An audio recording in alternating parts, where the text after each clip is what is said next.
चलिए, good evening everybody. क्या आप सभी को मेरी आवाज और वीडियो क्लियर है? क्या आप सभी को मेरी आवाज और वीडियो क्लियर है?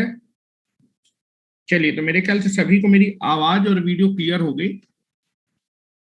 ठीक है, तो कल हम लोग जो है एक टॉपिक डिस्कस करने जा रहे थे जिसका नाम था कंप्रेशन रेशियो। ठीक है, कंप्रेशन रेशियो आपका डिस्कस करते हैं, लेकिन यहां पर एक पॉइंट लिख लीजिए। कल मैंने आपको बताया था in diesel engine air to fuel ratio is 15:1। यहाँ 15 किसको बता रहा है बेटा? आपके दैट इज एयर के वॉल्यूम को बता रहा है, और 1 आपका दैट इज फ्यूल, मतलब आपका जो है जो डीजल है उसके वॉल्यूम को बता रहा है। यहाँ पर लिख दीजिए इसके आगे that is for the combustion of 1 litre fuel, 1 litre fuel के कंबशन के लिए कितना एयर का रिक्वायरमेंट है? That is 15 litre. यहां पर लिख रहा हूं फॉर combustion of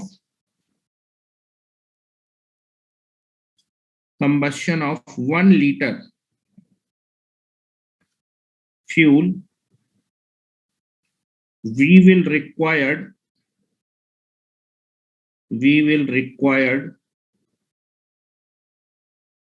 15 liter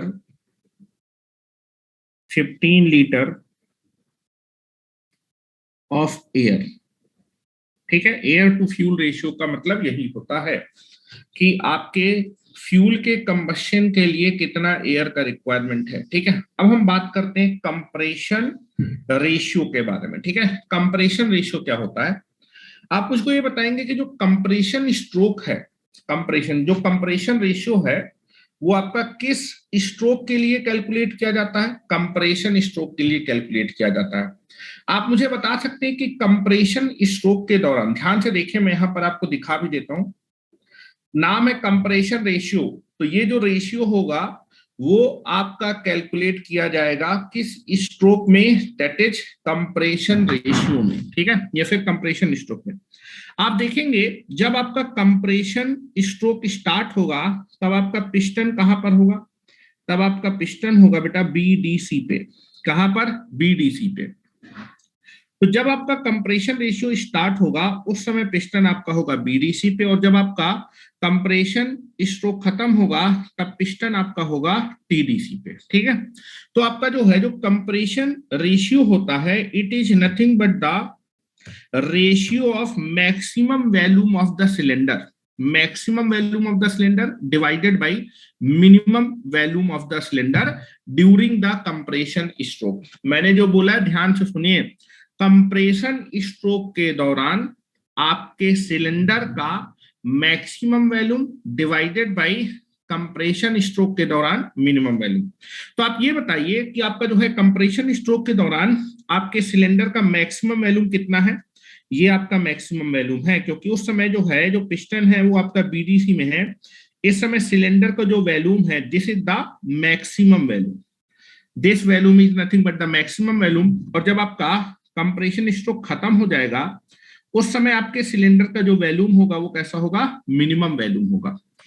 ठीक है, और आप देखेंगे कि जब आपका जो है पिस्टन आपका टीडीसी पे आ जाएगा तब ये जो वॉल्यूम होता है इस वॉल्यूम को बोलते हैं क्लियरेंस वॉल्यूम। इस वॉल्यूम को क्या बोलते हैं? क्लियरेंस। मतलब ये वॉल्यूम दिया जाता है किस चीज के लिए? कि आपका इनटेक वाल्व और एग्जॉस्ट वाल्व क्या हो जाए? ओपन। अगर मान लीजिए जो है टीडीसी के ऊपर में इतना वॉल्यूम नहीं देता, आप देखेंगे पिस्टन इससे ऊपर जा ही नहीं पाएगा, इतना वॉल्यूम दिया जाता है कि ये दोनों वाल्व क्या हो पाए? ओपन हो पाए। ठीक है, तो इस वॉल्यूम को बोलते हैं clearance volume. This is the volume required for the opening and closing of the intake valve and exhaust valve. ठीक है, और आप देखेंगे जो पिस्टन है, पिस्टन आपका कहां से लेके कहां तक मूव कर सकता है? पिस्टन आपका यहां से यहां तक आपका जो है क्या कर सकता है? मूव कर सकता है।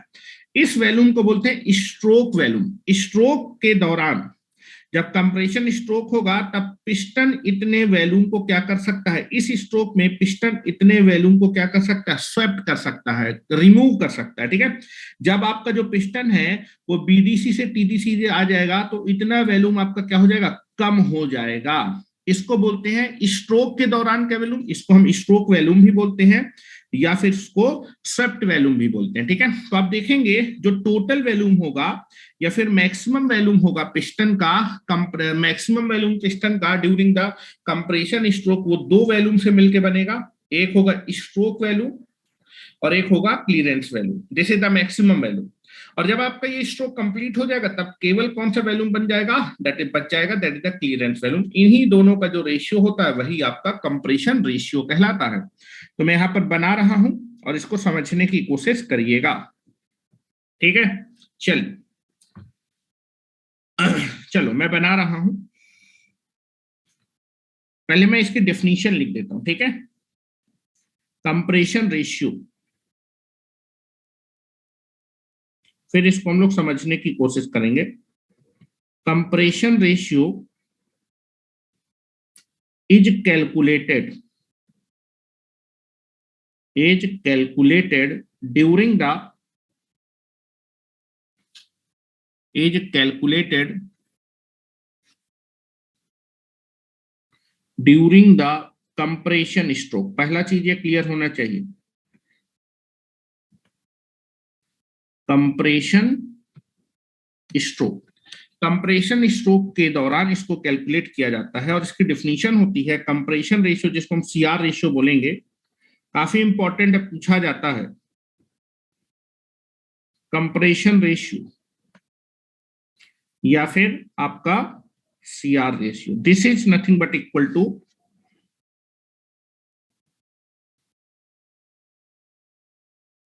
Maximum volume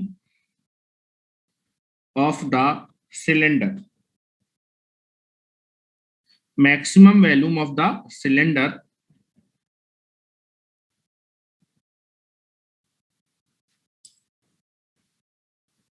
at the time of compression। Compression लिखिए या फिर at the time of compression stroke लिखिए, बात एक ही है।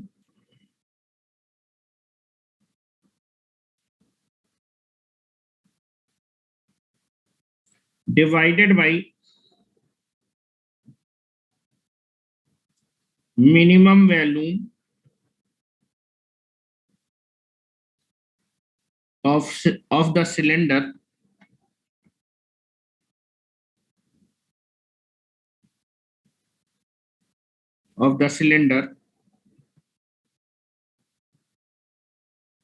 at the time of compression।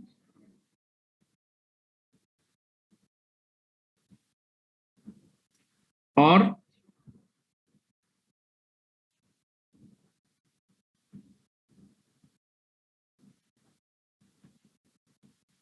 Compression stroke, ठीक है। चल अब हम देखते हैं कंप्रेशन स्ट्रोक के दौरान मैक्सिमम वैल्यूम आपको कब मिलेगा, at the time of starting, ठीक है। तो at the time of starting हम लोग को मैक्सिमम वैल्यूम मिलेगा, उस वैल्यूम को हम लोग निकालने की कोशिश करते हैं। तो लिख रहा हूं बेटा,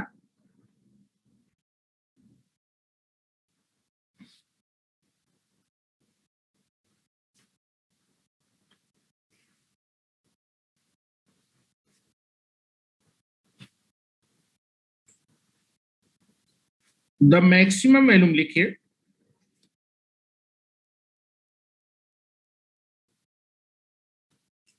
the maximum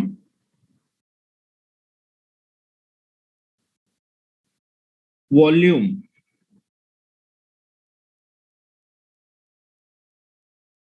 the maximum volume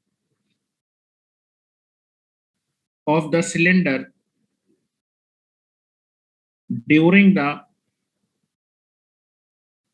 compression stroke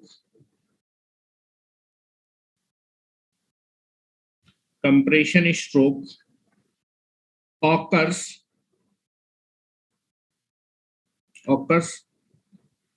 at the time of starting, at the time of starting of stroke, starting of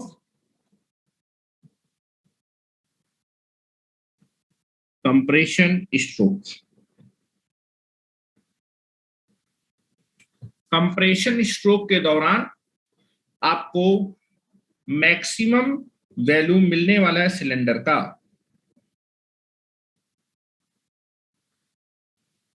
ठीक है, चलो मैं बनाता हूं। जब ये स्ट्रोक स्टार्ट होगा तब आपका पिस्टन होगा कहां पर, that is nothing but the BDC पे।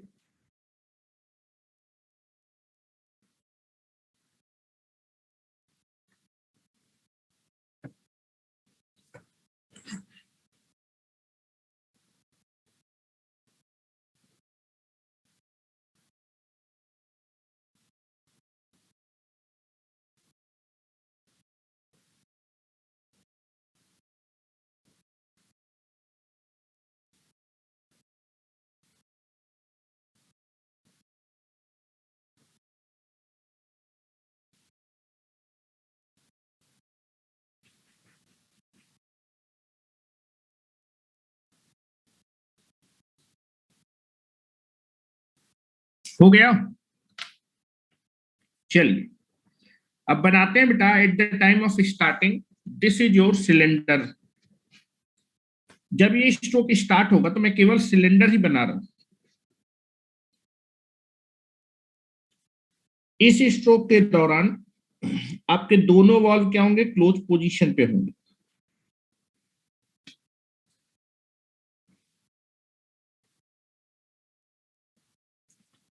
दिस इज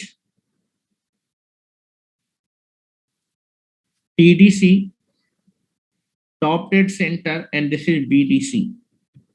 ये बॉटम डेड सेंटर है। पिस्टन आपका इसी लेंथ में मूव कर सकता है। यहां मैं पिस्टन बना देता हूं पहले।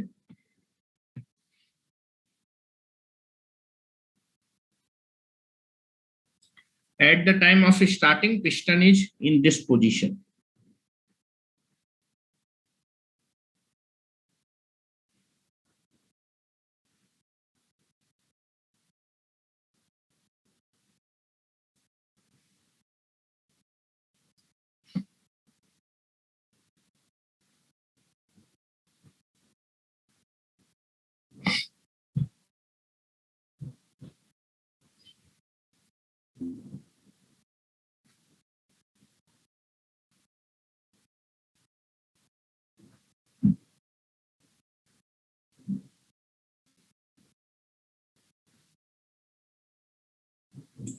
Now this is your piston.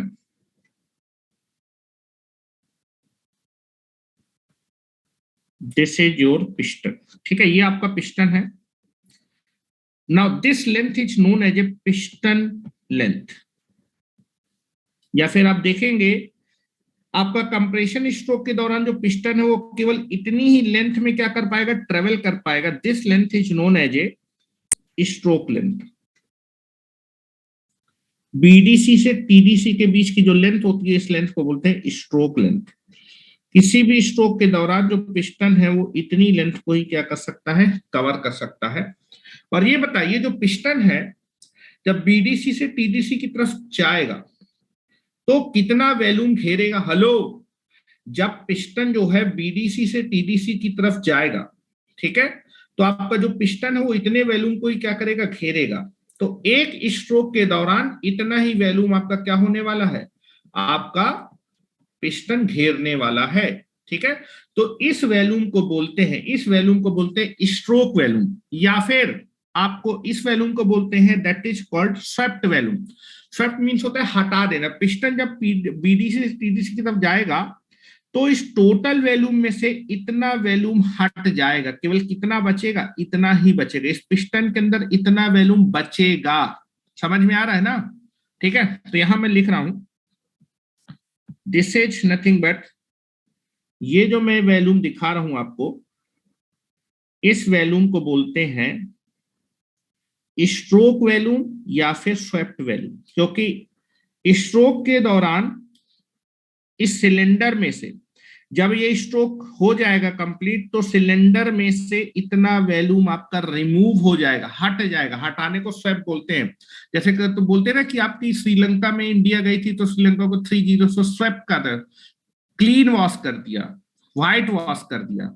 ठीक है, तो that is nothing but the, इस वैल्यूम को बोलते हैं, इसको बोलते हैं स्ट्रोक वैल्यूम,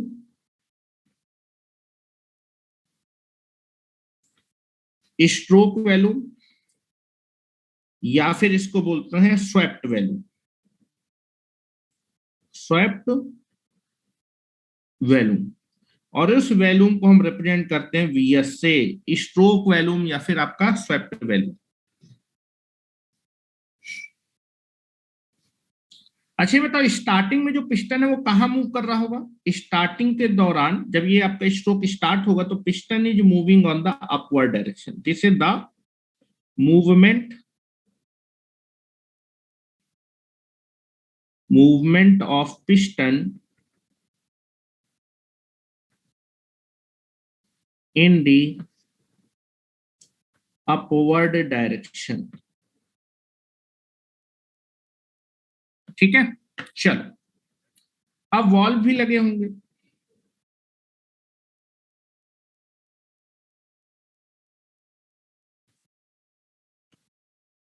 ये आपका इनटेक वॉल्व बोलिए या फिर सक्शन वॉल्व बोलिए, बात क्या है, सेम। और ये आपका एग्जॉस्ट वॉल्व होगा।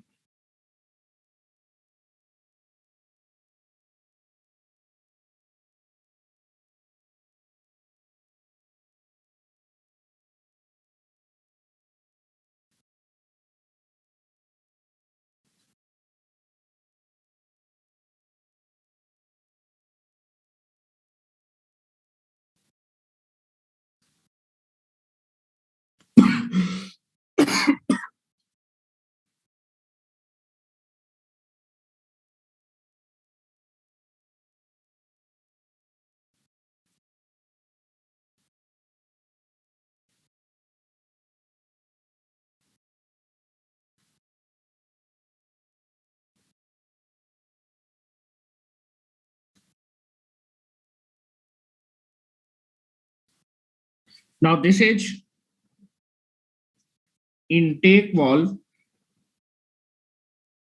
And this is exhaust valve. ठीक है, अब इंटेक वाल्व और एग्जॉस्ट वाल्व को खोलने और बंद करने के लिए यहाँ पर कुछ वैल्यूम देते हैं, कुछ स्पेस देते हैं जिससे कि ओपन और क्लोज हो पाए।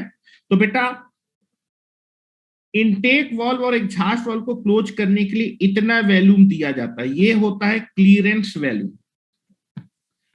जो मैं आपको शो कर रहा हूं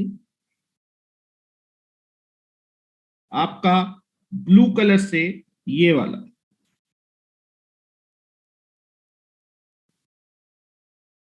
ये वाले वैल्यूम की बात कर रहा हूं। ये वैल्यूम आपको दिया जाता है सिलेंडर के अंदर, इस वैल्यूम को बोलते हैं क्लियरेंस वैल्यूम।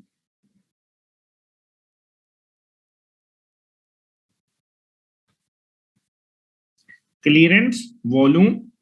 और ये किस लिए दिया जाता है? Because because because the valves are, because the opening and closing of valve is possible, because the opening and closing of valve is possible। ठीक है, क्लियरेंस वॉल्यूम को आप वीसी से रिप्रेजेंट करते हैं। Clearance volume can be represented by VC, clearance volume can be represented by VC.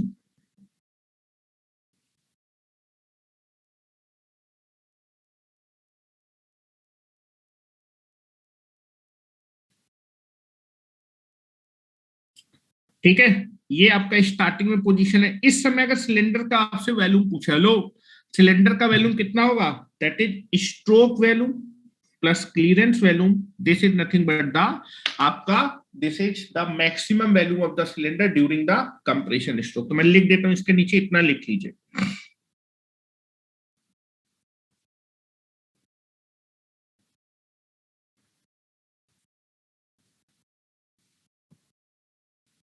यहां लिख रहा हूं during the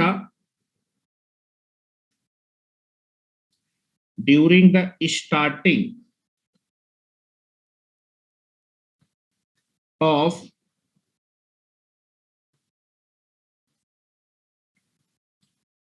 compression stroke, during the starting of the compression stroke, the volume of cylinder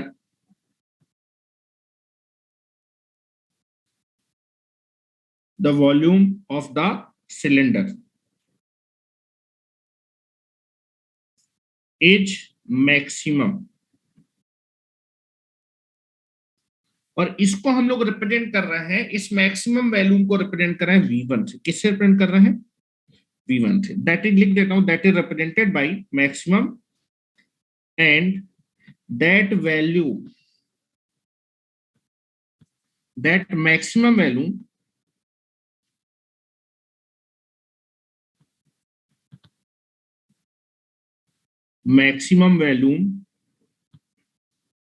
can be represented by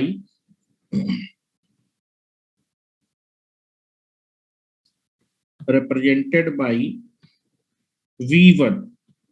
V1 आपके cylinder के maximum value को represent कर रहा है, जो कि कंप्रेशन स्ट्रोक की स्टार्टिंग में आपको मिलेगा।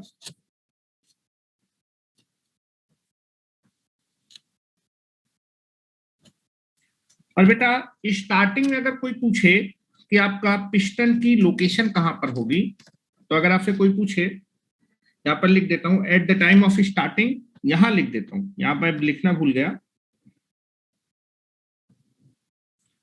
At the time of starting of compression stroke, the piston is at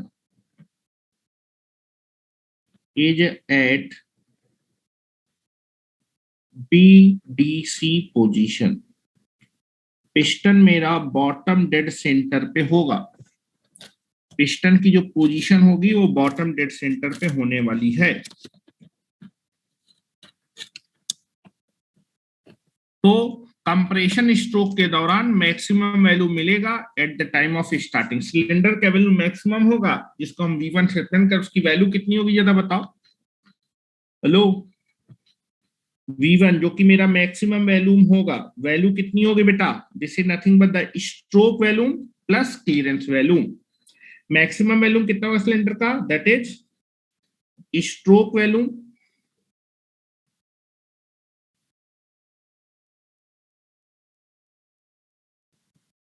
plus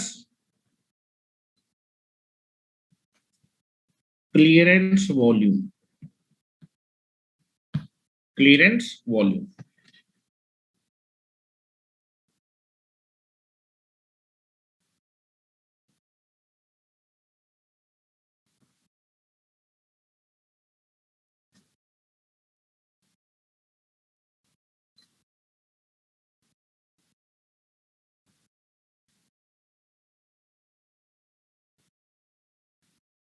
ठीक है, चलो तो मैक्सिमम वैल्यूम निकाल लेते हैं, कितना आएगा बेटा?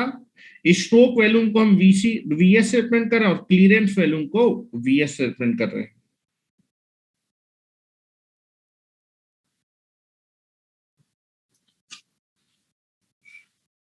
नाउ दिस इज, इसको लिख लीजिए।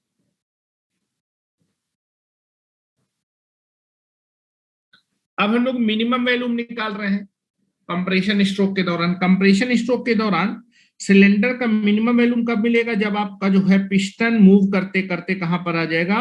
TDC पे आएगा, टॉप डेड सेंटर पे आ जाएगा। इतना वैल्यूम तो मिनिमम मिलने ही वाला है।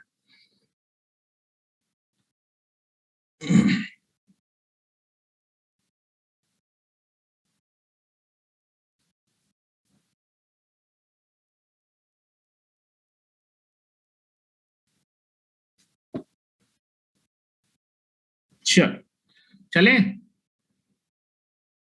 चलो नेक्स्ट देखते हैं। मिनिमम वैल्यूम आपको कब मिलेगा?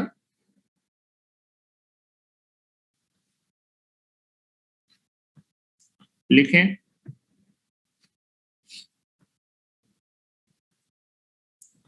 The minimum volume is occur during the compression stroke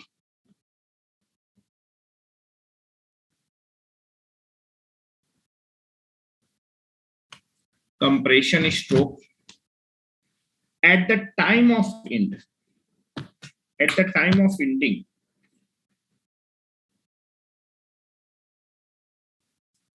at the time of ending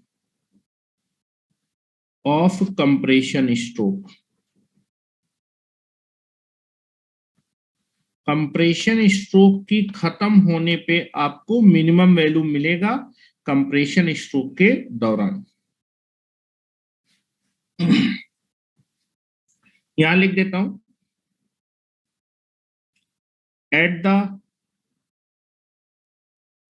ending of compression stroke,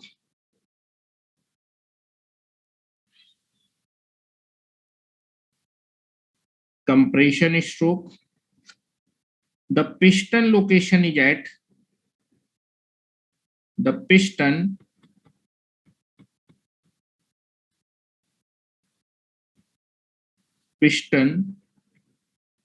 location at TDC, top dead centre. Piston की लोकेशन कहां पर होगी? TDC पे होगी।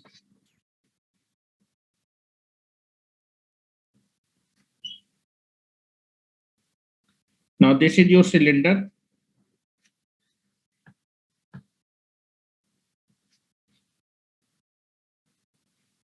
Now this is your TDC and this is your BDC. Piston की location होने वाली है TDC पे,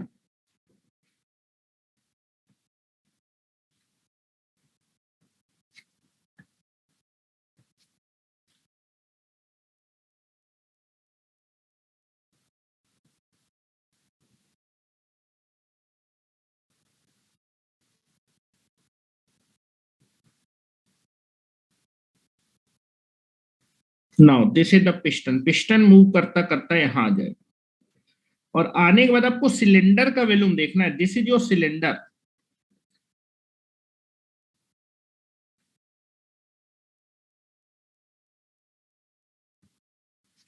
now this is your cylinder.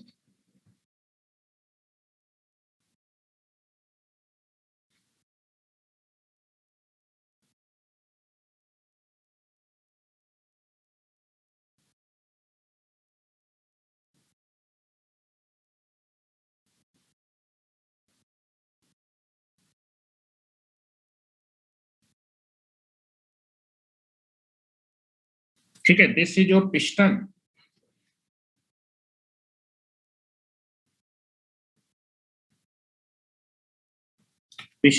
now this is your intake valve and this is your exhaust valve.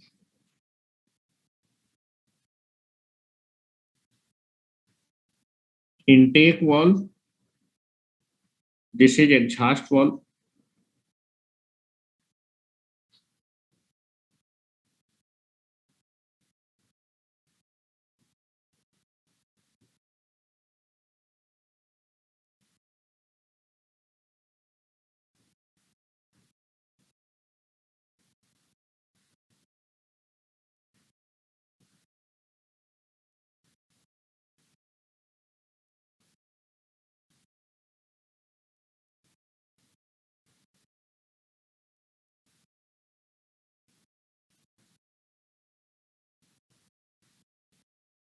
ठीक है, चलो नाउ आप देखेंगे this is your minimum value. जब ये स्ट्रोक खत्म होगा तब आपके पास केवल और केवल सिलेंडर में मिनिमम वैल्यूम बचेगा और जो कि किसके बराबर होगा? क्लियरेंस वैल्यूम के बराबर होगा।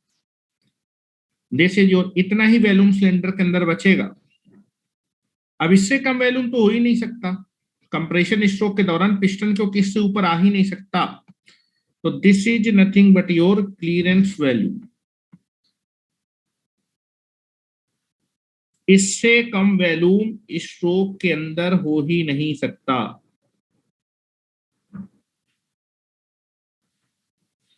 ठीक है, दिस इज द वीसी।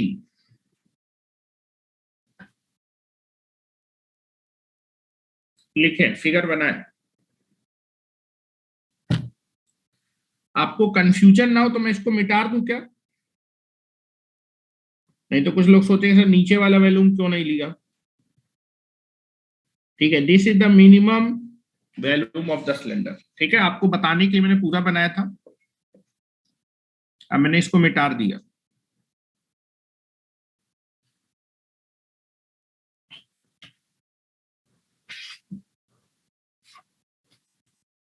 आज इस पावर प्लांट को कंप्लीट करेंगे। आज इस पावर प्लांट की लास्ट क्लास है।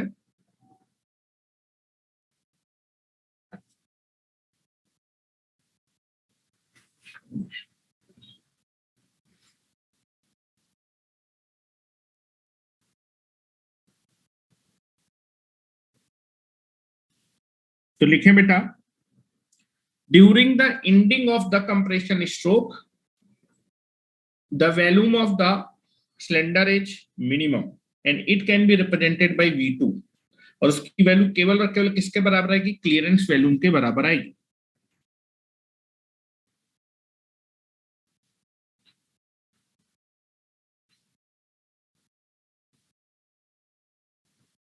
During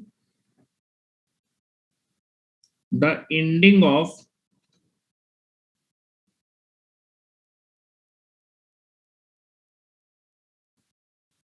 compression stroke,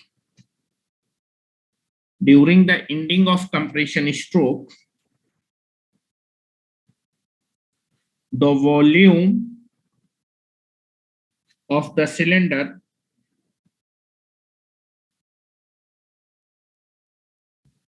is minimum and this minimum volume of cylinder is represented by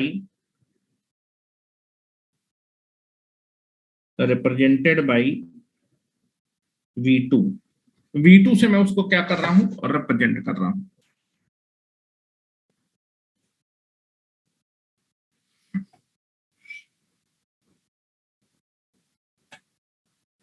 और इसकी वैल्यू अगर कोई आपसे पूछे तो what is the value of V2? V2 आपके कंप्रेशन स्ट्रोक के दौरान मिनिमम वैल्यू को दिखाएगा, जो कि किसके बराबर होगा? केवल क्लियरेंस वैल्यूम के बराबर, क्लियरेंस वॉल्यूम ऑफ सिलेंडर के बराबर होगा, जो कि कितना है? Vc है। मिनिमम वैल्यूम निकाल लिया, मैक्सिमम वैल्यूम निकाल लिया, बस इन दोनों का रेशियो निकाल लीजिए, यही आपका कंप्रेशन रेशियो कहलाता है।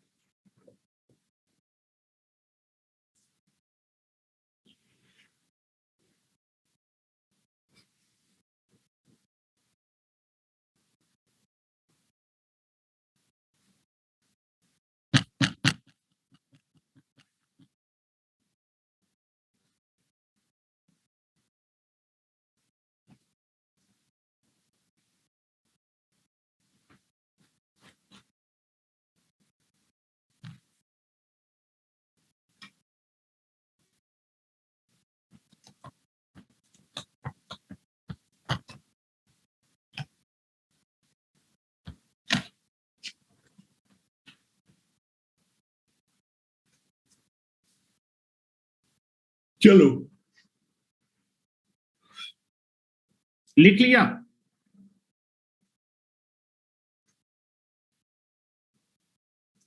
चलिए, तो अब लिखना स्टार्ट करिए बेटा। कंप्रेशन रेशियो कैलकुलेट करो और ये कितना आएगा?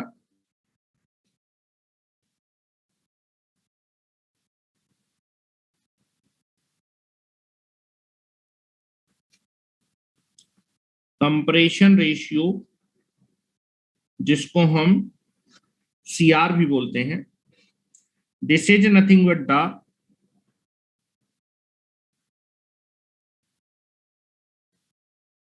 maximum volume of the cylinder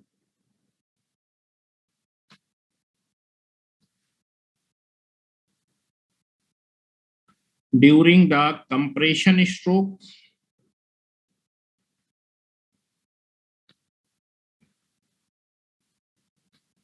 to the minimum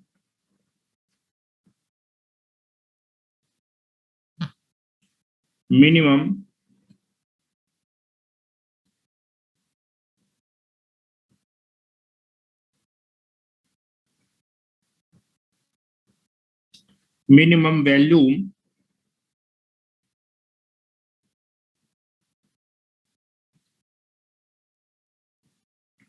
of the cylinder during the compression stroke.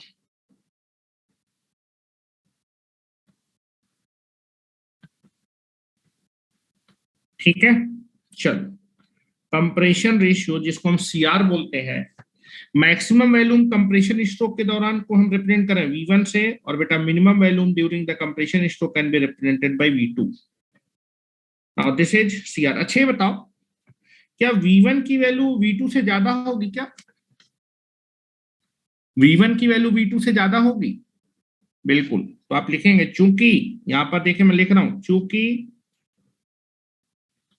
V1 is always greater than V2, so that अगर V1 की वैल्यू V2 से ज्यादा है तो जो आपका कंप्रेशन रेशियो है ये हमेशा 1 से क्या आएगा? बड़ा आएगा. दैट आपका जो कंप्रेशन रेशियो की जो वैल्यू है, this is always greater than 1. ये याद रखिएगा, कंप्रेशन रेशियो की वैल्यू 1 से बड़ी आएगी.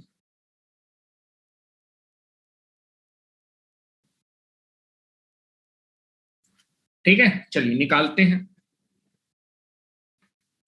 नाउ दिस इज आपका जो मैक्सिमम वैल्यूम था वो आपके स्ट्रोक वैल्यूम और आपके क्लीयरेंस वैल्यूम के सम के बराबर था, और मिनिमम वैल्यूम आपके क्लीयरेंस वैल्यूम के बराबर था. मैं इस VC से न्यूमरेटर को इंडिविजुअली डिवाइड कर देता हूं. तो कंप्रेशन रेशियो का फार्मूला हो जाएगा VC divided by VC plus VS divided by VC. Now this is nothing but equal to 1. So this is nothing but the 1 plus stroke volume divided by clearance volume. और आपको clear होगा, stroke volume आपका बड़ा होगा, clearance volume आपका छोटा होगा. ठीक है, या फिर आप देखिए डिवाइड करने पे एक नंबर आएगा. हेलो हेलो, डिवाइड करने पे कोई नंबर आएगा ना, ये 1 से बड़ा है छोटा है, उसमें 1 ऐड हो जाएगा, तो हमेशा ये समीशन 1 से बड़ा होगा ना, हमेशा ये समीशन. हेलो, ये भी वैल्यूम है, ये भी वैल्यूम को वैल्यूम से डिवाइड करें तो एक नंबर आएगा. अब वो 1 से बड़ा भी आ सकता है, छोटा भी आ सकता है. और बेटा 1 से छोटा है और उसमें 1 ऐड कर दे तो भी नंबर 1 से बड़ा होगा, 1 से बड़ा आएगा तो भी 1 ऐड कर देंगे तो 1 से बड़ा नंबर है. तो हमेशा आपको यहां से भी क्लियर होगा कि जो आपका कंप्रेशन रेशियो है वो हमेशा कैसा आएगा? 1 से बड़ा आएगा. This is always greater than 1, where VS is called stroke volume and VC is called clearance volume.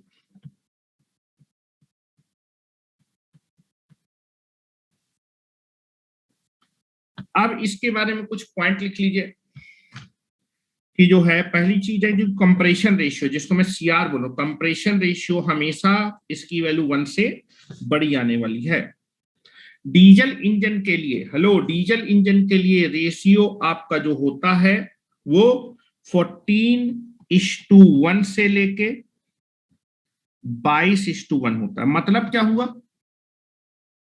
14:1 मतलब सुनिए, आपका जो मैक्सिमम वैल्यूम होगा वो मिनिमम वैल्यूम का या तो 14 गुना होगा या फिर आपका 22 गुना होगा. ठीक है, इस रेंज पे होने वाला है. मतलब हेलो, ये मिनिमम वैल्यूम है.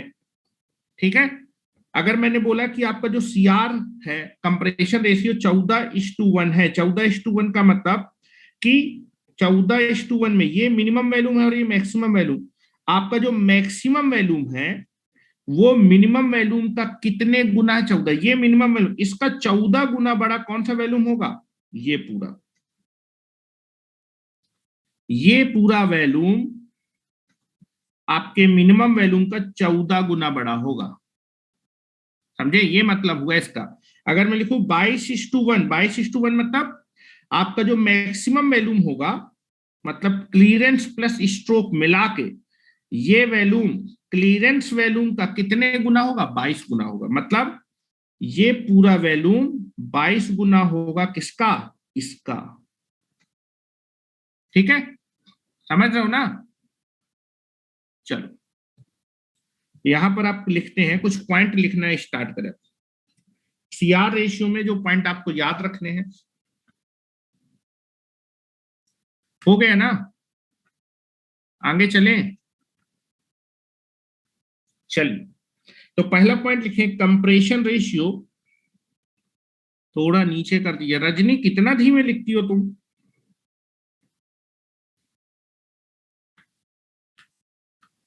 जब थोड़ा सा ऊपर कर दीजिए, स्टार्टिंग का छूट गया है। हो गया? क्या छूट गया स्टार्टिंग का तुम्हारा? यहीं से तो स्टार्ट किया था, जल्दी से स्क्रीनशॉट ले लो।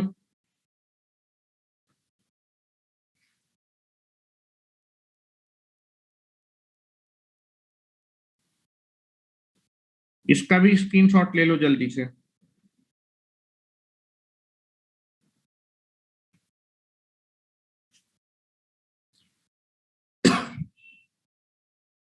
चलो,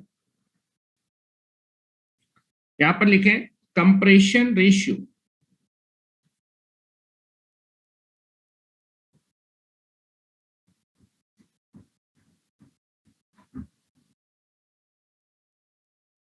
compression ratio is always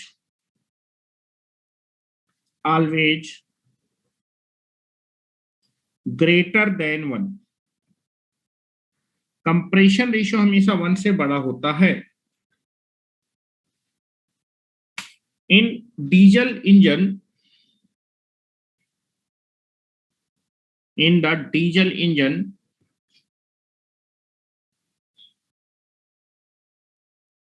the range of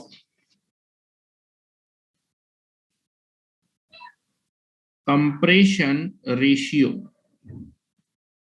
the range of compression ratio is from 14:1। 14:1 का मतलब जो मैक्सिमम वैल्यूम है वो मिनिमम वैल्यूम का 14 गुना होगा।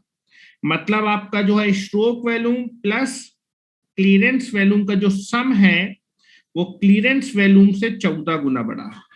अगर मान, मेरी बात सुनो, अगर ये मान लीजिए एक खाना है तो ये कितने खाने के बराबर होगा? 14 खाने के बराबर। उसमें आपका क्लीयरेंस वैल्यूम भी शामिल है। ठीक है? To to 22:1, this is the range. इस रेंज के बीच में होता है। ठीक है? 15:1 भी हो सकता है, 16:1 भी हो सकता है, like something depending upon that. और जनरली इसको लिख दिया जाता है कि जो रेंज होती है वो 14 से 22 होती है। ये 1 नहीं लिखा जाता। 1 तो रेफरेंस है कि हमेशा ये किसके रिस्पेक्ट में निकाला जा रहा होगा? क्लीयरेंस वैल्यूम के रिस्पेक्ट में निकाला जा रहा होगा। ठीक है? तो एज ए नंबर लिख दिया जाता है कि 14, 15, 16, 17, 18, मतलब जो टोटल वैल्यूम है क्लीयरेंस प्लस आपका stroke, that is nothing but the 14 times होगा आपके क्लीयरेंस वैल्यूम के। ठीक है? तो मैं लिख देता हूं, in a diesel engine,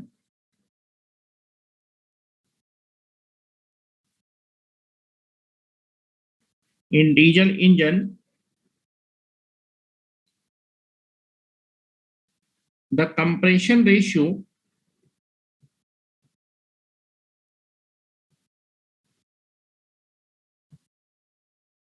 lies between 14 to 22। 14 से 22 के बीच में लाई करता है। 14 से 22 केवल ये नंबर लिखा जाता है।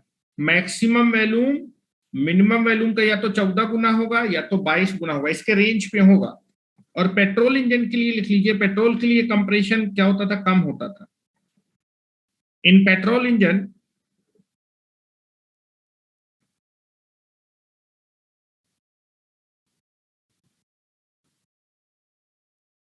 पेट्रोल इंजन द कंप्रेशन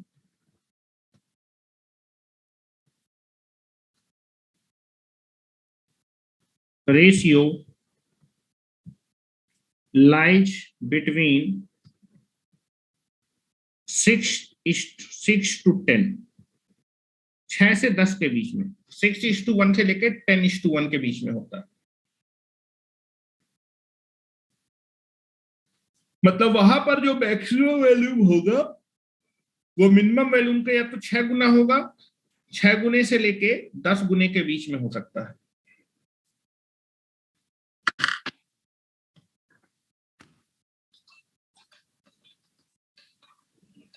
चलिए लेआउट डायग्राम बनाते हैं अब आपके डीजल पावर प्लांट का।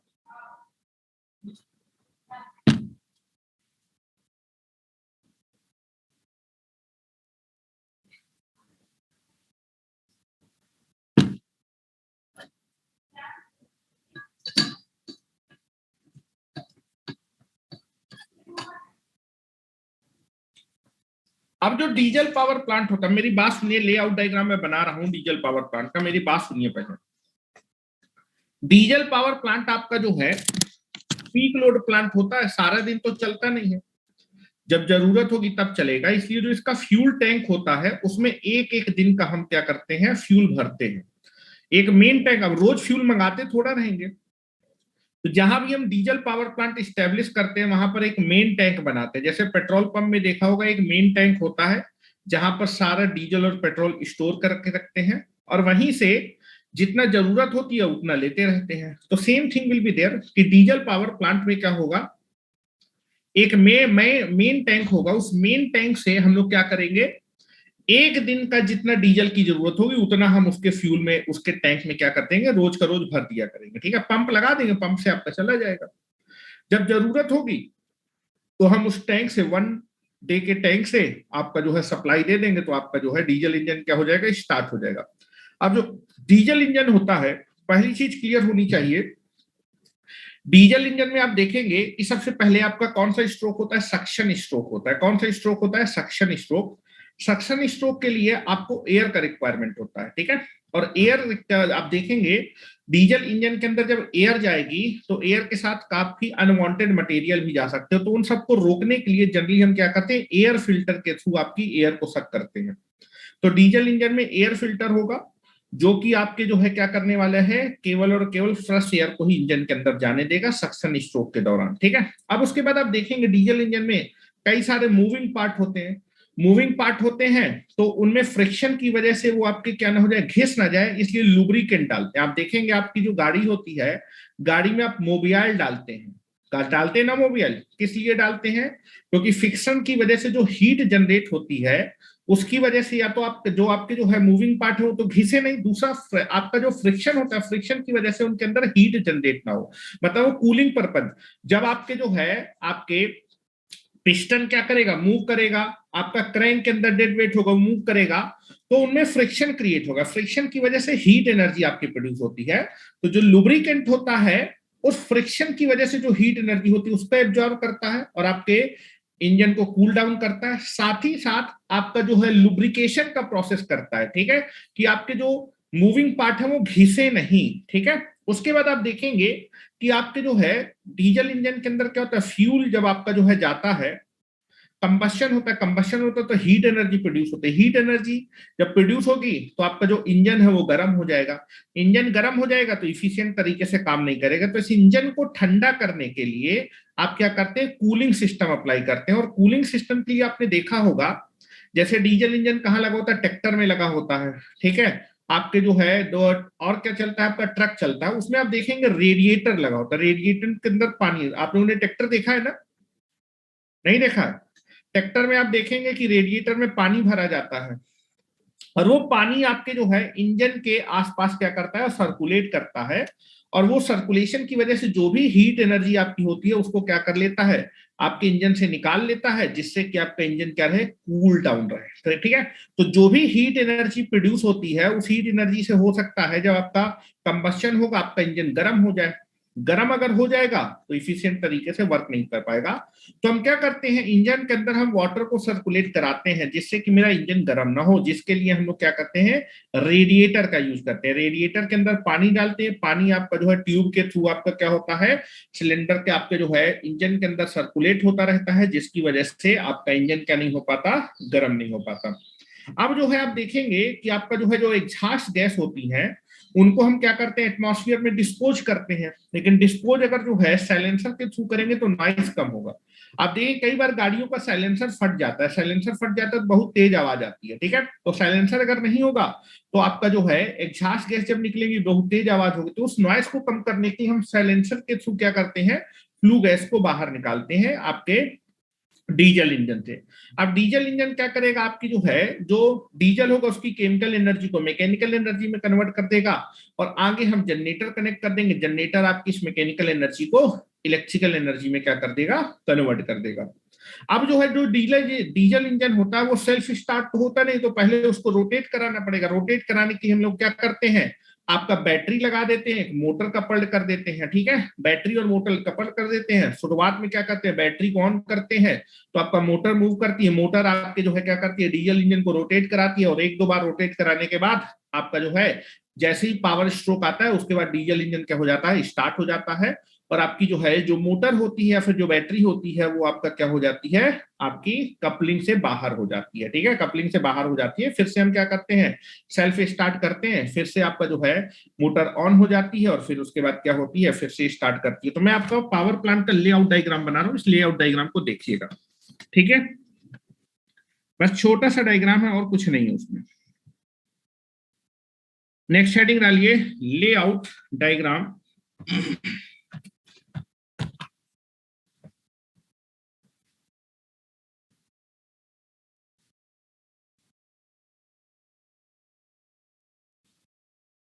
Layout diagram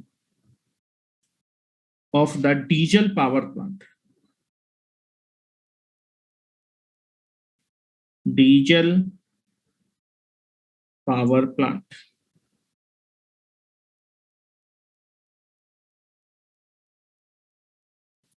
diesel power plant, ठीक है, ऐसे बनाऊं क्या, चलो ऐसे ही बनाता हूं, टिल्ट करके छोटा छोटा बना रहा हूं, ठीक है। सबसे पहले आप देखेंगे कि डीजल पावर प्लांट में एक मेन टैंक होगा,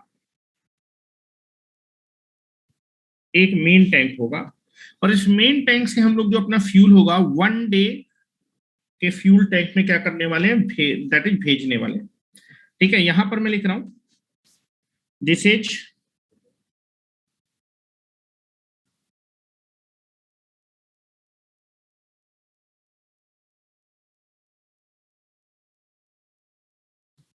1 day fuel tank, this is 1 day fuel tank. इसमें एक दिन का फ्यूल हम लोग क्या करेंगे, भरेंगे, ठीक है। नाउ यहां पर आपके पास मेन फ्यूल टैंक होगा जहां पर पूरा का पूरा जो है प्लांट का फ्यूल रखा जाएगा।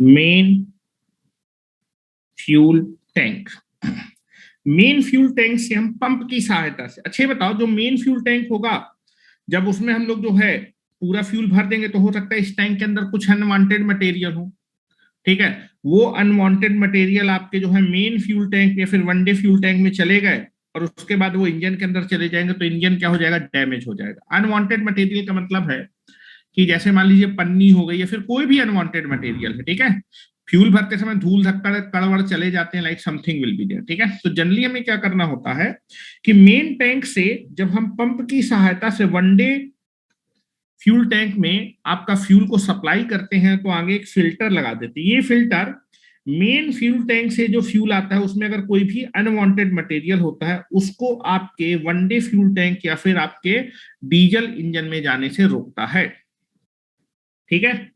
क्योंकि डीजल इंजन में यहीं से फ्यूल सप्लाई किया जाएगा, इसी वनडे फ्यूल टैंक से। हर दिन के लिए आप जो है फ्यूल यहां पर भरते हैं मेन टैंक से, ठीक है। तो now I can be consider a pump, तो now I can be consider a pump.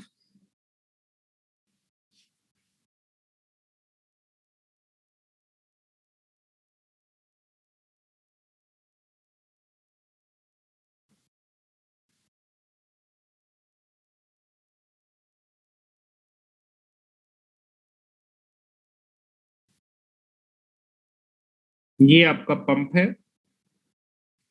ये पंप का मैंने सिंबल बनाया, ठीक है। Now this is your pump.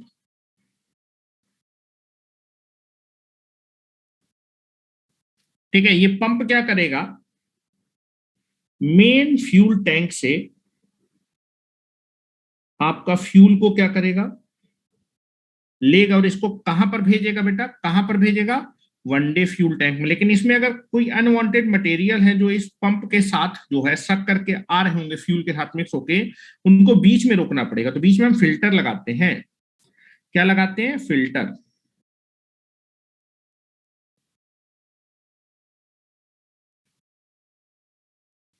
Now I can be consider A filter, ठीक है। तो यहां से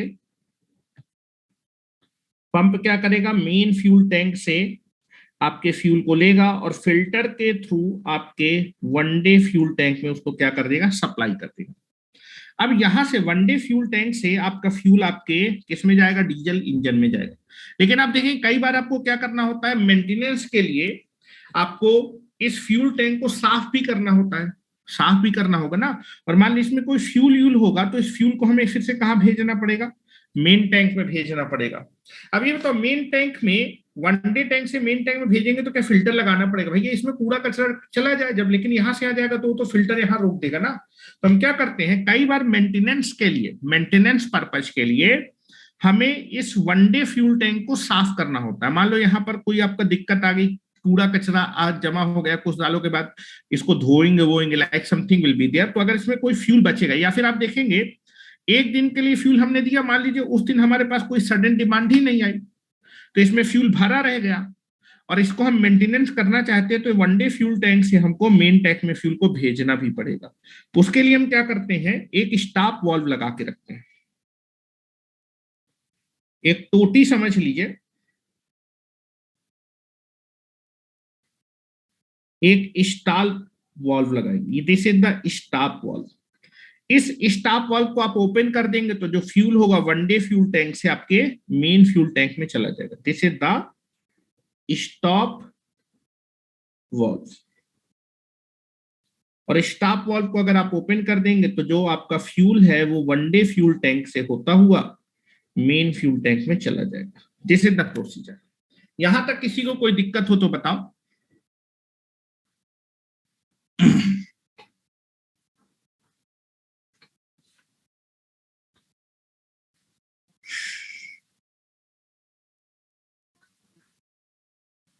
अब हम आगे यूज करते हैं that is nothing but the diesel engine, जो कि इसका मेन पार्ट होता है डीजल पावर प्लांट का diesel engine.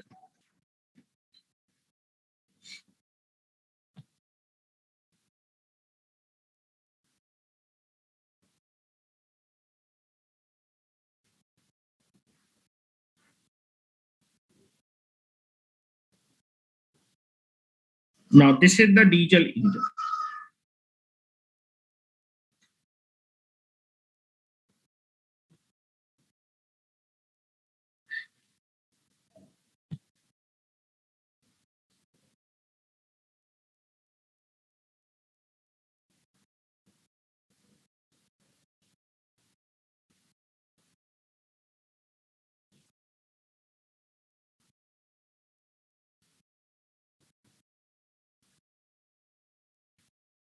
Diesel engine, this is the main part of the diesel power plant, जो कि डीजल की केमिकल एनर्जी को मैकेनिकल एनर्जी में क्या करेगा, कन्वर्ट करेगा 4 स्ट्रोक की सहायता से। ठीक है, 4 स्ट्रोक डीजल इंजन होता है। चलो यहां पर हम फ्यूल इंजेक्टर लगा रहे हैं, फ्यूल इंजेक्टर।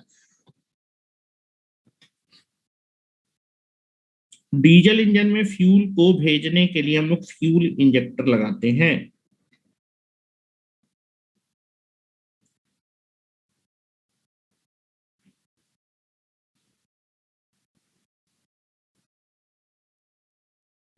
कंप्रेशन स्ट्रोक के एंड में ये फ्यूल इंजेक्टर छोटी छोटी ड्रॉपलेट के फॉर्म पे इस डीजल इंजन में फ्यूल को क्या करेगा, भेजता जाएगा। This is the fuel injector, this is your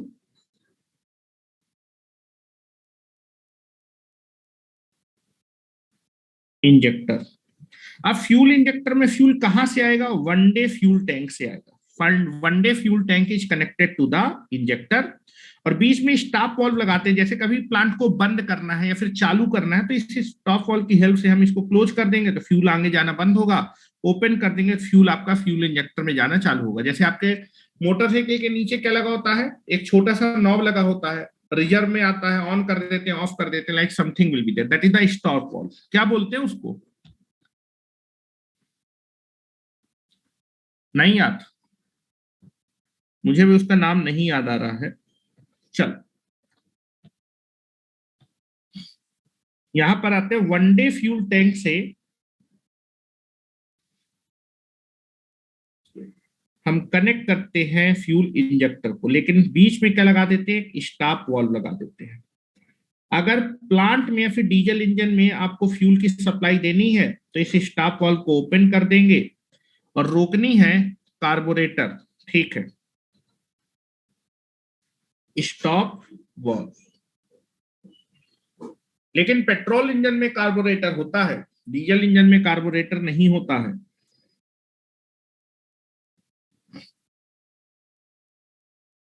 now this is like this, यहां पर स्टॉप वाल्व के थ्रू ही कनेक्ट किया है।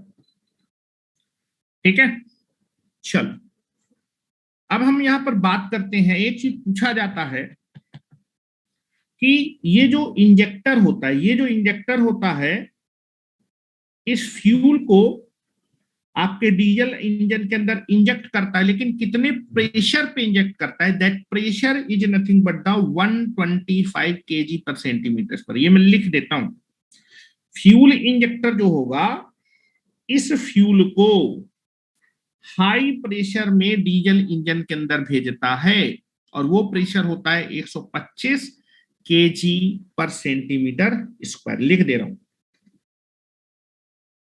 प्रेशर, हाई प्रेशर पे फ्यूल को इंजेक्ट करता है। यहां से जो फ्यूल इंजेक्टर होगा, fuel injector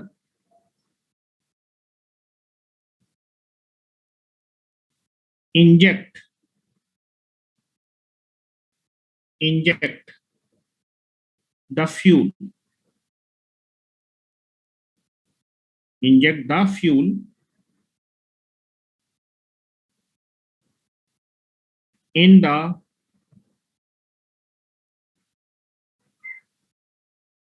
diesel engine at 125 kg पर सेंटीमीटर स्क्वायर प्रेशर। इतने प्रेशर पे फ्यूल इंजेक्टर जो होगा वो फ्यूल को क्या करेगा, इंजेक्ट करेगा, इतने प्रेशर पे।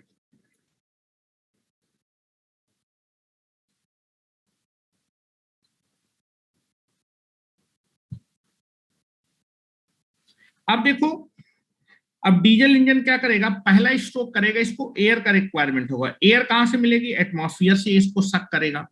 अब एयर में भी अनवांटेड मटेरियल होते हैं, तो उन अनवांटेड मटेरियल को रोकने के लिए एयर फिल्टर लगाते हैं। गैस पावर प्लांट में भी मैंने एयर फिल्टर लगाया था, यहां भी एयर फिल्टर के थ्रू ही एयर आती है। यहां मैं एयर फिल्टर लगा रहा हूं।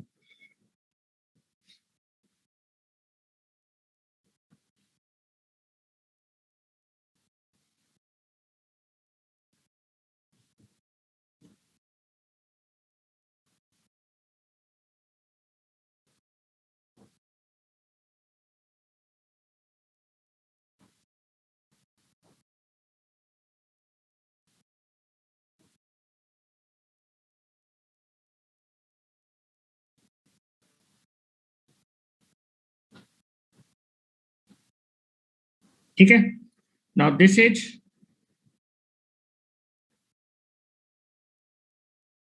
यहां पर ये फिल्टर लगा रखा है, एयर फिल्टर।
ये ठीक है, साफ साफ दिख रहा है। ठीक है। Now this is your air filter. ठीक है, this is your air filter. तो this is nothing but the this is air filter.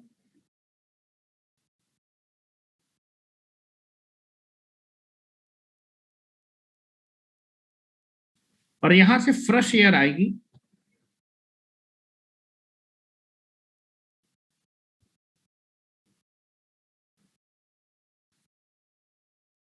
Engine के अंदर सक्शन स्ट्रोक के दौरान।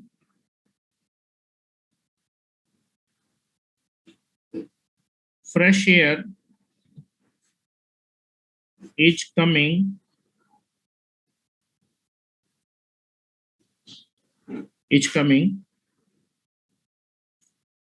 from atmosphere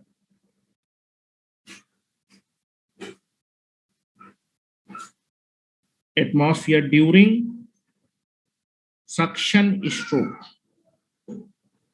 सक्शन स्ट्रोक के दौरान यहां से फ्रेश एयर आएगी, ये फ्रेश एयर आ रही है, दिस इज फ्रेश एयर। यहां से फ्रेश एयर आएगी, इतना बना है। ठीक है, यहां से फ्रेश एयर आएगी। फ्रेश एयर आपकी क्या होगी बेटा, कंप्रेस होगी।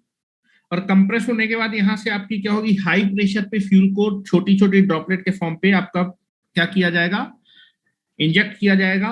हीट एनर्जी प्रोड्यूस होगी, हीट एनर्जी प्रोड्यूस होगी। ठीक है, हीट एनर्जी की वजह से पावर स्ट्रोक आएगा, एग्जॉस्ट गैस होंगे, एग्जॉस्ट गैस को आप निकालते हैं। एग्जॉस्ट गैस को जब हम निकालते हैं इंजन से, एग्जॉस्ट गैस से इंजन एग्जॉस्ट गैस को इंजन से निकालते हैं तो किसके थ्रू निकालते हैं, दैट इज आपका जो है साइलेंसर के थ्रू। आप देखेंगे अगर साइलेंसर नहीं लगा होगा तो बहुत तेज आवाज आती है, फिर देखेंगे साइलेंसर फट जाना मीन्स नहीं लगा, तो दैट इज बहुत तेज आवाज आती है। तो जो हम एग्जॉस्ट गैसेज होते हैं उनको हम साइलेंसर के थ्रू क्या करते हैं, एटमॉस्फेयर में एग्जिट करते हैं। इतना बना लिया, मुझे बताइए तो मैं आगे बनाऊं। चलो, यहां पर अब मैं साइलेंसर बना रहा हूं।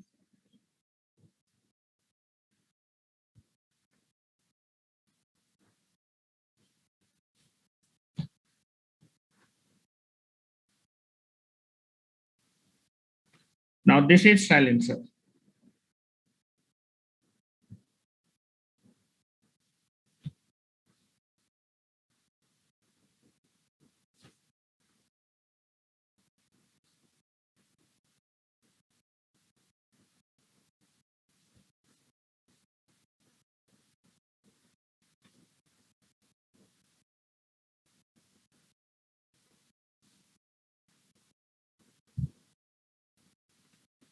ठीक है, now this is the silencer. ऐसा ही होता है ना silencer.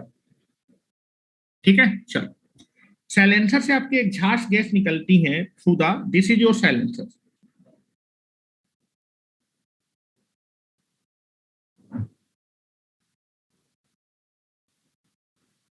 This is your silencer. और यहां से आपकी एग्जॉस्ट या फिर हॉट गैसेज निकलती है एटमॉस्फेयर में।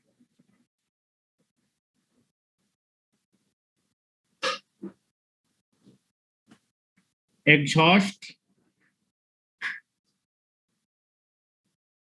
gases going to atmosphere. ठीक है, गोइंग टू एटमॉस्फेयर। अब आप देखेंगे आपके डीजल इंजन के अंदर कई सारे मूविंग पार्ट होते हैं, तो मूविंग पार्ट की वजह से एक दूसरे से वो घिसे नहीं, उनके बीच में चिकनाई बनी रहे, उसके लिए हम लुब्रिकेंट डालते हैं। लुब्रिकेंट के तौर पे आप देखेंगे जैसे आपके पास इंजन होता है तो उसमें आप मोबियाइल डालते हैं, दैट इज लुब्रिकेंट। और जब वो एक दूसरे के ऊपर रगड़ेंगे तो फ्रिक्शन होगा, फ्रिक्शन की वजह से भी सम हीट एनर्जी आएगी। ठीक है, सम हीट है, तो उस हीट एनर्जी को वो थोड़ा बहुत क्या कर लेते हैं, एब्जॉर्ब करते हैं। कूलिंग पर्पज के लिए भी काम आता है, लेकिन मेन इसका काम होता है आपका जो है क्या करना, आपका जो है लुब्रिकेशन प्रोवाइड करना, चिकनाई प्रोवाइड करना। ठीक है, यहां मैं बना देता हूं लुब्रिकेंट सिस्टम। लुब्रिकेशन सिस्टम होगा जो कि आपका लुब्रिकेंट ऑयल को क्या करेगा, सर्कुलेट करेगा आपके डीजल इंजन के अंदर।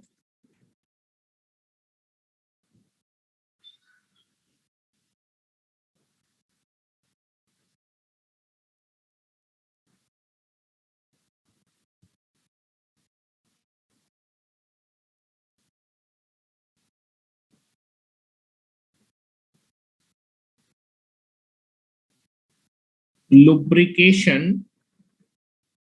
सिस्टम होगा जो आपका लुब्रिकेंट ऑयल को आपके डीजल इंजन के अंदर सर्कुलेट कराएगा, यहां से जाएगा, मूविंग पार्ट से होता हुआ फिर से वापस आ जाएगा, लाइक दिस, ऐसा चलता रहेगा, जिसको आप मोबियाइल समझ सकते हैं।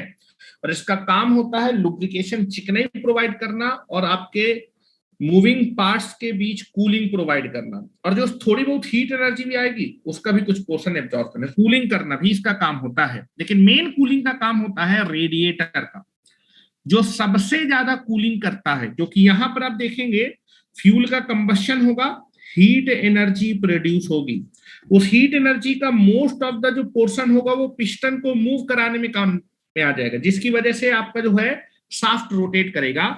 लेकिन कुछ हीट एनर्जी का जो पोर्शन होगा वो आपके जो है इस जो चैम्बर होगा या फिर सिलेंडर होगा, सिलेंडर को हीट भी करेगा, तो उस हीट से कूल करना पड़ेगा।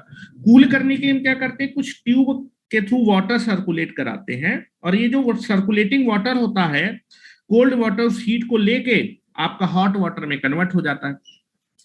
रेडिएटर में आपका जो रेडिएटर होता है उसमें आप देखेंगे कि छोटी छोटी आपकी जो है नली होती है। ठीक है, छोटी छोटी नली होती है, उन छोटी छोटी नली के फॉर्म पे आप वाटर को गिराते हैं और यहाँ से एयर जाती है, एयर उस जो है हॉट वाटर को क्या करती है, तो कूल। कभी रेडिएटर आपने देखो ट्रैक्टर में बहुत छोटी छोटी नलियां होती है, तो ऊपर से जो हॉट वाटर आता है वो नीचे गिरता है और बीच से आपके हवा जाने के लिए आपके पास जगह होती है, तो वो हवा क्या करती है, उन हॉट वाटर की हीट एनर्जी को लेके चली जाती है और फिर से आपका वाटर क्या हो जाता है, कूल हो जाता है। ठीक है, तो यहाँ मैं रेडिएटर बना रहा हूं कि आपका जो मेन डीजल इंजन को कूल करने का काम होता है वो रेडिएटर का होता है।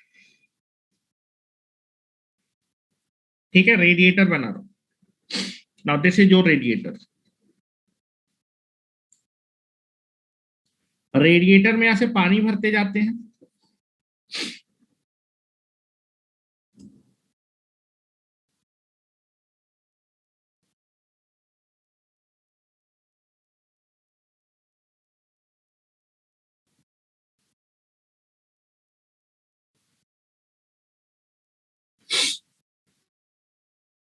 This is your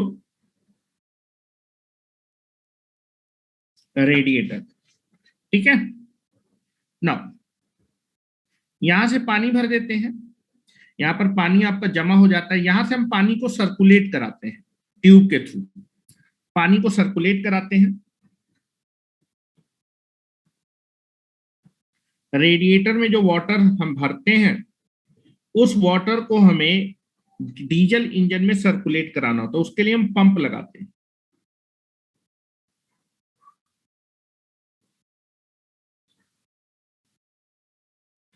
this is a pump.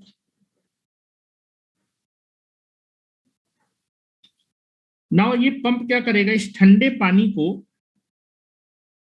This is pump, या फिर आप लिख सकते हैं वाटर सर्कुलेटिंग पंप, ये वाटर को सर्कुलेट कराएगा।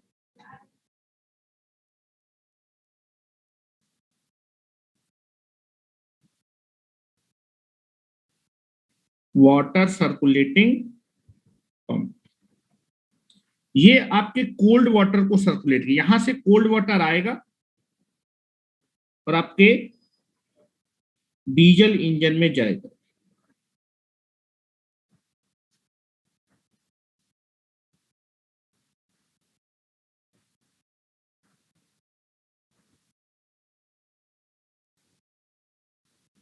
कोल्ड वाटर जाएगा, ये कोल्ड वाटर ट्यूब के थ्रू डीजल इंजन में जाएगा। जो भी आपको जो है पिस्टन को मूव कराने में जो हीट एनर्जी, जो भी हीट एनर्जी प्रोड्यूस होगी वो तीन पार्ट में डिवाइड होती है। कुछ heat energy, most of the heat energy piston को मूव कराती है, कुछ हीट एनर्जी आपका जो है जो कोल्ड वाटर होता है ये लेके आपका निकल आता है, और कुछ हीट एनर्जी ये जो लुब्रिकेंट ऑयल होता है वो लेके निकल आता है। ठीक है, अभी हम लोग डिस्कस करेंगे बाद में कि कितना कितना परसेंट लेके निकलती है। तो इस डीजल इंजन को हीट एनर्जी जो प्रोड्यूस होती है उसे कूल करने के लिए हम क्या करते हैं, कोल्ड वाटर को सर्कुलेट कराते हैं ट्यूब के फॉर्म पे, और ये कोल्ड वाटर जब आपका सर्कुलेट करेगा तो कुछ हीट एनर्जी को लेके बाहर आएगा, और बाहर जब ये आएगा तो किस वाटर के फॉर्म में आएगा, हॉट वाटर। इस हॉट वाटर को आप क्या करते हैं, इस रेडिएटर में, जैसे आपने कूलर देखा, कूलर में क्या होता है, छोटी छोटी जो है बूंदों के फॉर्म पे हम क्या करते हैं, पानी को गिराते हैं, और नीचे क्या होता है, घास होती है, फिर आजकल हनी पैड आ रहे हैं, उसमें जब जो है आपका वाटर होता है गिरता है तो बीच से हवा जाती है। हवा क्या करती है बेटा, ये जो आपके पास जो है हॉट वाटर की छोटी छोटी बूंदें होंगी, यहां से आपका इस तरह की लाइनें बनी होंगी, यहां से धीमे धीमे आपका हॉट वाटर गिरेगा, छोटी छोटी बीच से यहाँ पर हवा आएगी, ये हवा इसकी हीट एनर्जी को लेके क्या चली जाएगी, आपके एटमॉस्फेयर में चली जाएगी। तो ये वाटर जो होगा वो कोल्ड होकर फिर से यहाँ पर आपका जो कोल्ड हो जाएगा, यहाँ स्टोर होगा, फिर से क्या करेगा, सर्कुलेट करेगा। तो रेडिएटर आपका जो है कूलर की तरह वर्क करता है। जैसे कूलर में आपका ऊपर से पानी धीमे धीमे छोटी छोटी बूंदों के फॉर्म पे गिरता है, वैसे यहाँ भी आपका हॉट वाटर आता है, धीमे धीमे गिराते हैं, और आपका जो एयर होती है वो हॉट वाटर की हीट को लेके इसको क्या कर देती है, कोल्ड कर देती है। ठीक है, अब आगे बना रहे हैं, यहां तक मेरे ख्याल से क्लियर हो गया होगा। ठीक है, कोई दिक्कत है क्या? चलो अब आप देखेंगे जो डीजल इंजन है, इसमें मैंने डीजल यहां से दिया, डीजल की केमिकल एनर्जी को इसने मैकेनिकल एनर्जी में क्या कर दिया, कन्वर्ट कर दिया। आगे कौन कपल्ड होगा इससे, आगे जनरेटर कपल्ड होगा।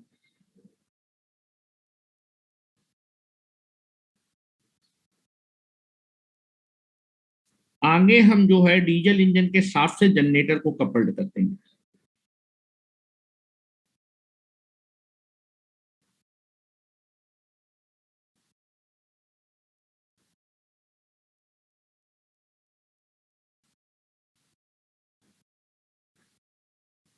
और ये जो जनरेटर होगा, मेरे पास जगह नहीं तो मैंने GEN लिख दिया, वो थ्री फेज इलेक्ट्रिकल एनर्जी क्या कर देगा, प्रोड्यूस करेगा।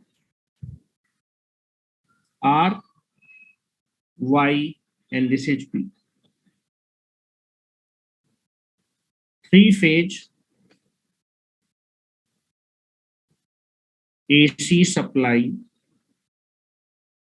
is produced। ठीक है, अब आप देखेंगे कि डीजल इंजन शुरुआत में तो आपका जो है स्टार्ट होगा, इसको स्टार्ट करने के लिए इसको शुरुआत में घुमाना पड़ेगा। इसलिए हम क्या करते हैं, डीजल इंजन को एक्सटर्नली हम एक क्या करते हैं, मोटर की सहायता से हम लोग क्या करते हैं, स्टार्ट करते हैं। स्टार्ट करने में मोटर को बंद कर देते हैं। ठीक है, मोटर को जब तक हम बिजली देंगे तब तक मोटर आपकी क्या करेगी, आपकी रन करेगी। ठीक है, और जब तक रन करेगी तब तक इसको रोटेट कराएगी थोड़ी देर के लिए, जैसे सेल्फ स्टार्टर होता है ना, आप देखेंगे आप चाबी से करते हैं, कुछ कुछ होता है उसके बाद स्टार्ट हो जाता है, सेम थोड़ा सा बस इसको क्या करते हैं, धक्का देने की जरूरत होती है। ठीक है, तो यहाँ पर मैं बैटरी भी लगा देता हूँ और मोटर भी लगा देता हूँ सेल्फ स्टार्टिंग के लिए, स्टार्टिंग के समय।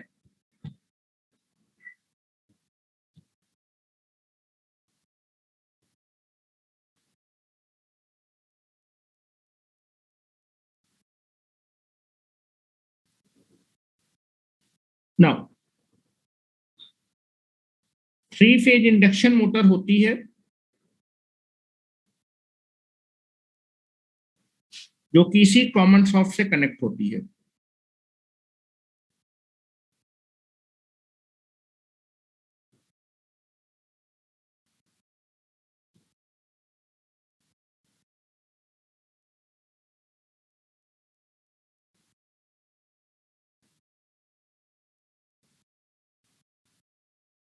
ठीक है। Now this is nothing but the induction motor, three phase induction motor. IM का मतलब समझ रहे हो ना, इंडक्शन मोटर से है। This is coupling.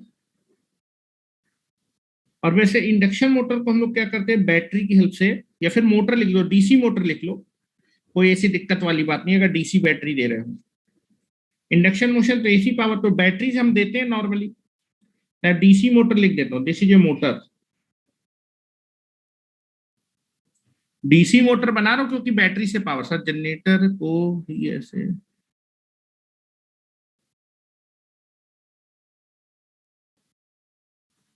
भैया जो है तुम इसको पावर देनी पड़ेगी ना, पावर लेनी पड़ेगी जनरेटर से, ठीक है, मोटर की तरह वर्क कराना पड़ेगा। उससे अच्छा कि हम एक्सटर्नली लगा देते हैं ना। ये बताओ, सिंक्रोनस जनरेटर है, सिंक्रोनस मोटर ज्यादातर यूज नहीं होती, मोटर के तौर पे जनरली इंडक्शन होती है, इंडक्शन जनरेटर थोड़ा लगाया है, ठीक है, तो जनरली हम जो है मोटर अलग से लगा देते हैं, ठीक है। और यहाँ हमने बैटरी लगा दी है। मेरे पास तो आगे जगह नहीं थी तो मैंने यहाँ लिख दिया नीचे करके। ध्यान से देखिए, ये बैटरी लगी हुई है।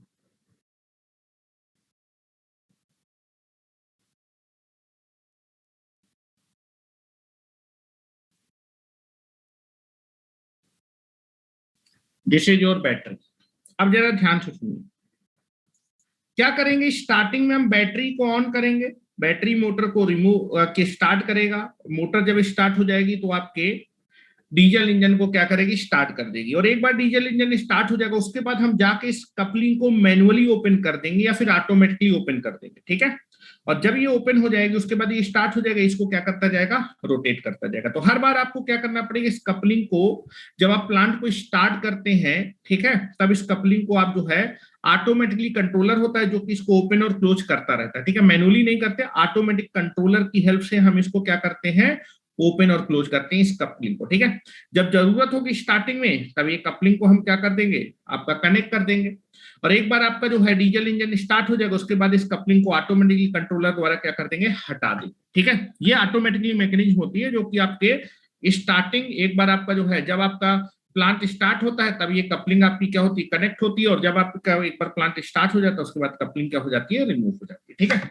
तो now this is the layout diagram of your diesel power plant. कोई दिक्कत हो तो बताओ, किसी पार्ट को समझने में आपको दिक्कत हुई हो, ठीक है।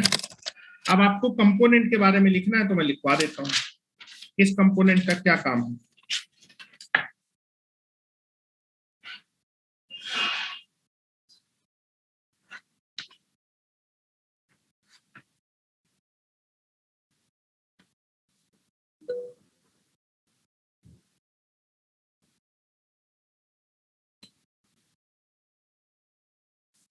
जरा इग्निशन टेम्परेचर लिख लो, किसका कौन कितने टेम्परेचर पे आपका जो है आग को पकड़ लेता है, डीजल के बारे में और पेट्रोल के बारे में, ये भी मैं आपको बता देता हूँ। इग्निशन टेम्परेचर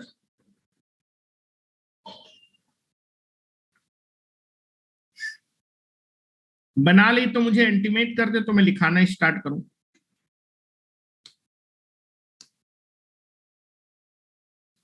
चलो, मेरे ख्याल से बिल्कुल सिंपल सा डायग्राम है, उसमें कुछ समझने लायक है नहीं। कुछ पॉइंट लिख लीजिए नोट करके।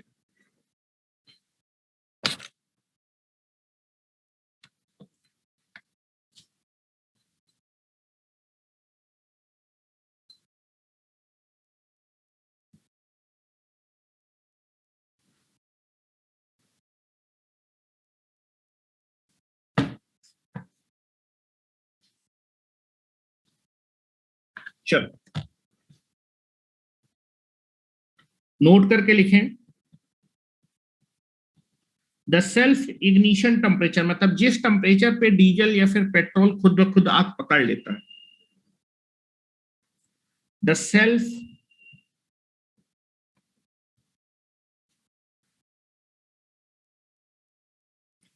इग्निशन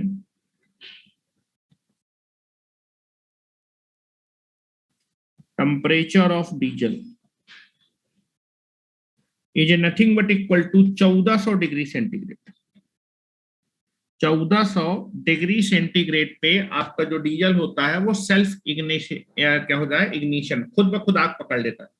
पेट्रोल इंजन में क्या होता है, कंप्रेस तो करते हैं लेकिन आपका टेम्परेचर, उसका सेल्फ इग्निशन टेम्परेचर ज्यादा होता है, इसलिए स्पार्किंग देनी पड़ती है, स्पार्क प्लग लगाना पड़ता है आग पकड़ाने के लिए, तो उसका सेल्फ इग्निशन टेम्परेचर ज्यादा होता है। द सेल्फ इग्निशन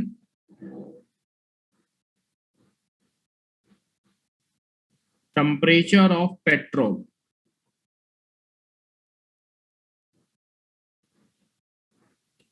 वो होता है लगभग 2200 डिग्री सेंटीग्रेड।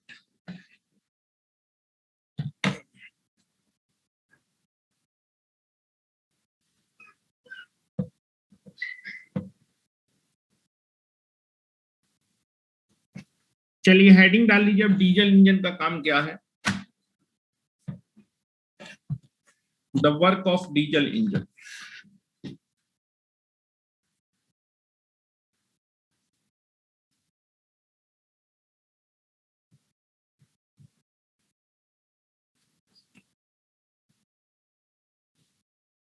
हेडिंग डाल लीजिए डीजल इंजन।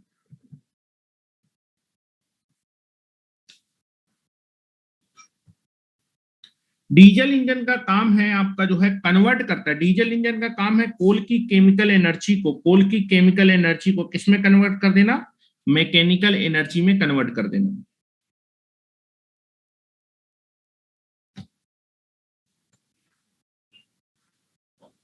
अच्छा ये बताओ, क्या डीजल इंजन आपके जनरेटर को घुमाने का काम कर रहा है क्या?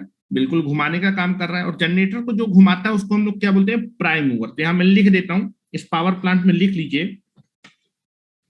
डीजल पावर प्लांट में जो डीजल इंजन होता है, it is act as a prime mover. लिख रहा हूं क्योंकि ये जनरेटर को घुमाता है, घुमाने वाले जनरेटर को घुमाने वाली चीज को बोलते हैं prime mover. It is act as a prime mover, ये प्राइम मूवर की तरह वर्क करता है।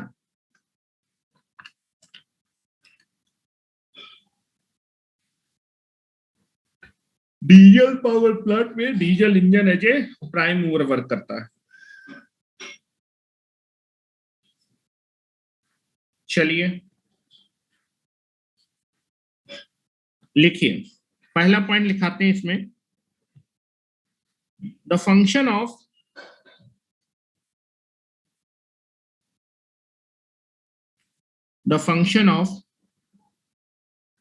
Diesel engine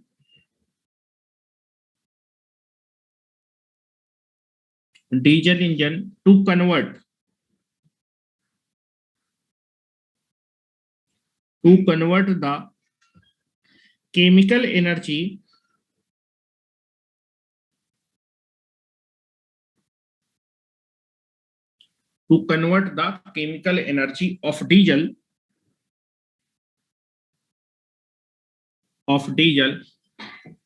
in sorry,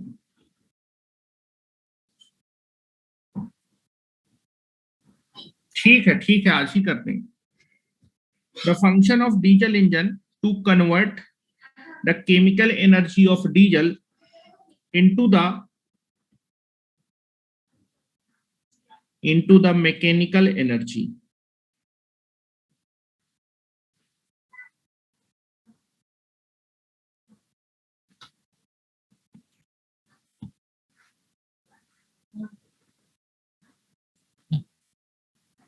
mechanical energy, ठीक है। The function of diesel engine to convert the chemical energy of diesel into the mechanical energy. दूसरा point इसमें लिखेंगे, जो डीजल इंजन होता है वो आपके डीजल पावर प्लांट में जो प्राइम मूवर वर्क करता है। Diesel engine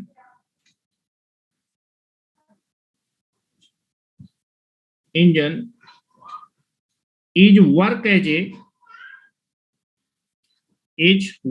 as a prime mover in the diesel power plant. Diesel power plant.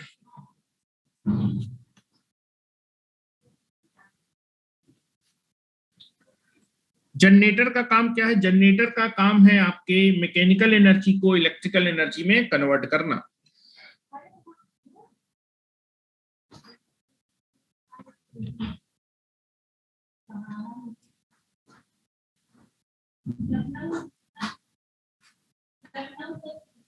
Generator लिखिए, या फिर अल्टरनेटर का काम क्या है डीजल पावर प्लांट में? The function of generator, the function of generator to convert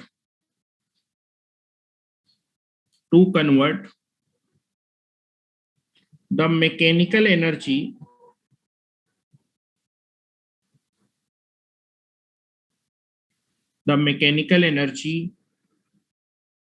of diesel engine, mechanical energy of diesel engine into the electrical energy.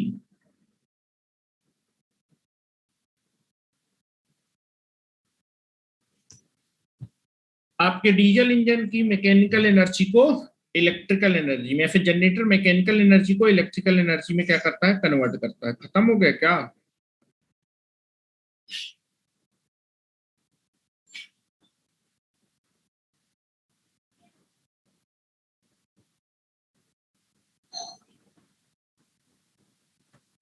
अब paper add करते हैं बीच में।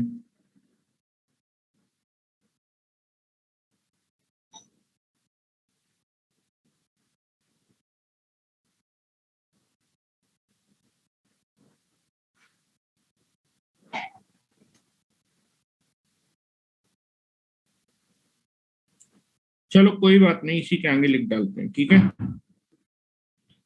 मैंने तो सोचा था हो जाएगा, हो नहीं पाया। हो गया? चल,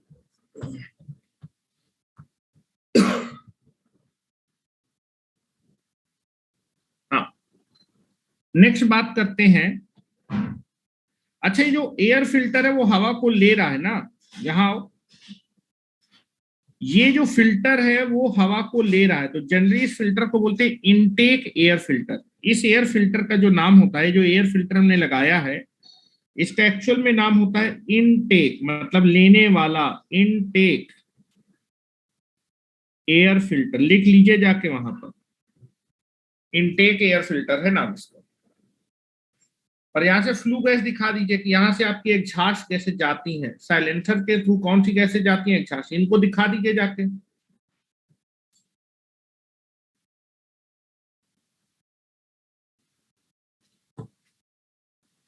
intake air filter, intake air filter का काम क्या है? इनटेक एयर फिल्टर का काम है एटमॉस्फेयर से फ्रेश एयर लेना। किसके दौरान? सक्शन स्ट्रोक के दौरान।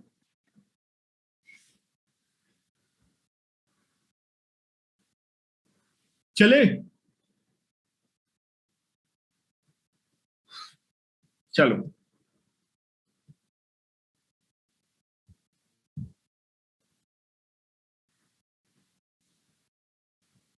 चलो लिखना है। नेक्स्ट हेडिंग आपको डालनी है intake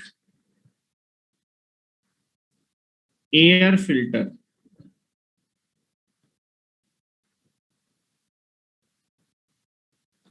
intake air filter, the function of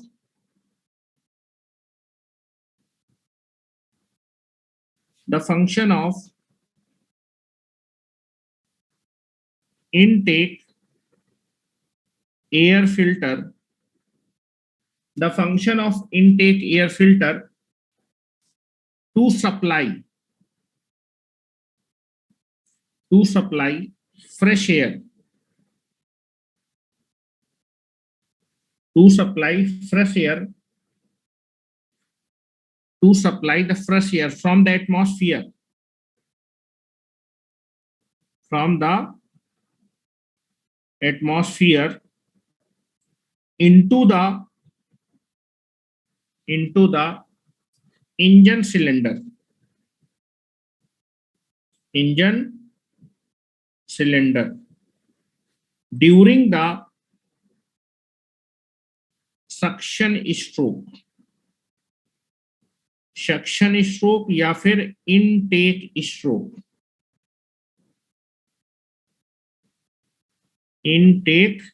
stroke of the diesel engine,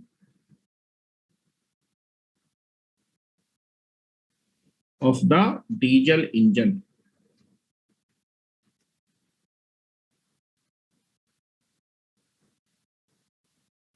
ठीक है, काम मैंने बताया, the function of intake air filter to supply fresh air, कहां से, एटमॉस्फेयर से, किसमें, into the engine cylinder during the suction stroke और intake stroke of the diesel engine.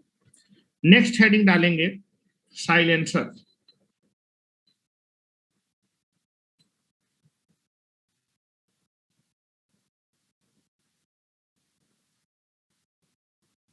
Silencer का काम क्या है? साइलेंसर का काम है आपके नॉइस को रिड्यूस करना। इंजन से जब एग्जॉस्ट गैस निकलेगी तो नॉइस होती है, नॉइस को कम करना और एग्जॉस्ट गैस को या फिर फ्लू गैसेज को पाथ देना जिससे कि एटमॉस्फेयर में एग्जॉस्ट हो पाए। तो लिख रहा हूं बेटा,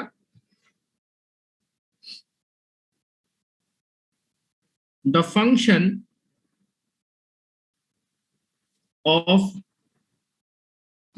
of silencer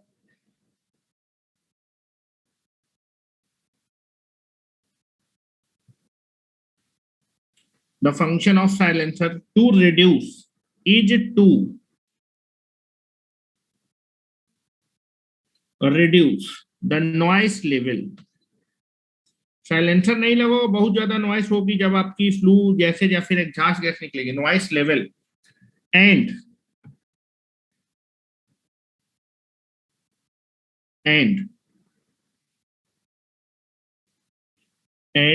noise level, the function of silencer is to reduce the noise level of diesel engine, of the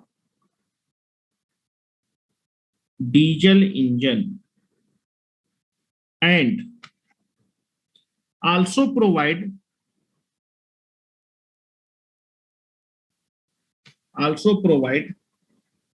the path for the flue gas, also provide the path for the flue gases or exhaust gases,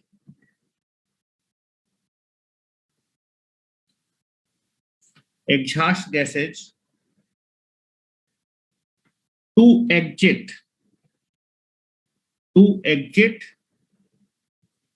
into the atmosphere,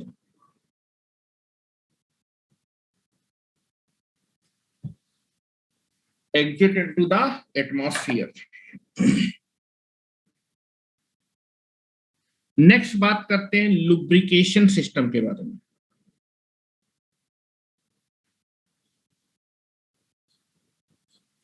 lubrication system, lubrication system का काम होता है lubrication provide करना, provide lubrication oil for the lubrication purpose. Lubricant oil को provide करता है diesel engine में lubrication purpose के लिए, और ये लुब्रिकेशन किसके लिए होता है, मूविंग पार्ट के लिए होता है। और साथ ही साथ आप देखेंगे चूंकि पार्ट मूव करते हैं तो उनमें हीट भी प्रोड्यूस होती है, साथ ही साथ हीट एनर्जी प्रोड्यूस होती है।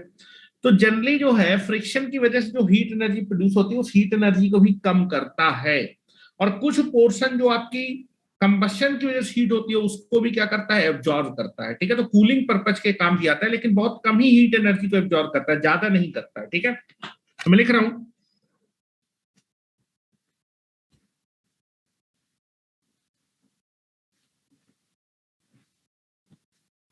the function of lubrication system the function of lubrication system is to provide lubricant oil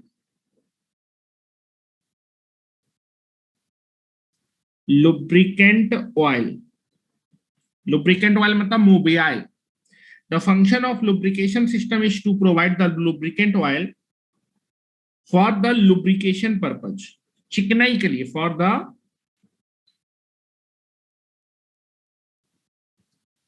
lubrication purpose. lubrication purpose. और किसके लिए lubrication provide करता है?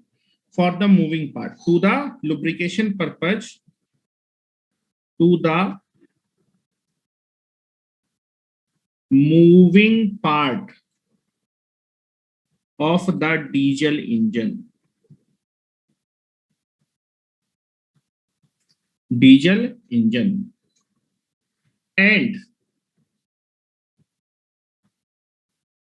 And it is also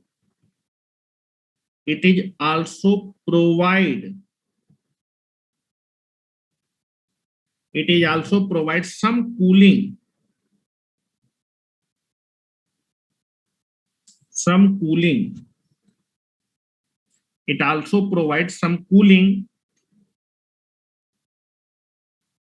it also provides some cooling and cooling भी provide करता है थोड़ा बहुत इंजन को.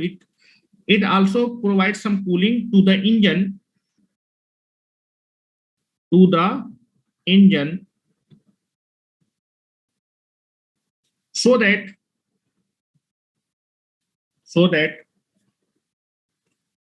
diesel engine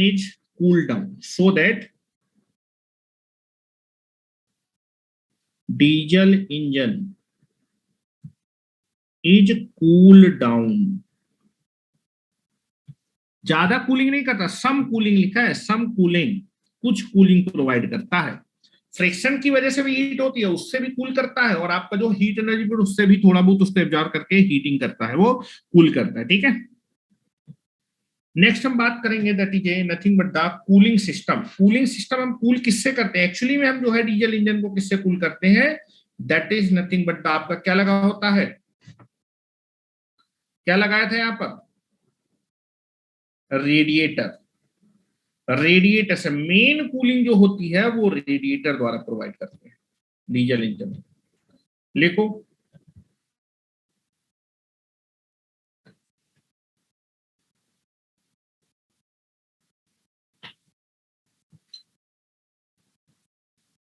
नेक्स्ट लिखिए cooling system.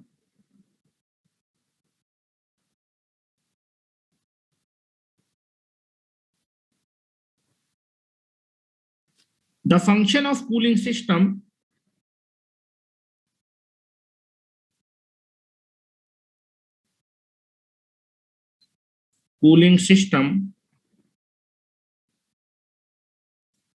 is to cool down the diesel engine. Diesel engine बोलिए, फिर डीजल का इंजन का cylinder, that is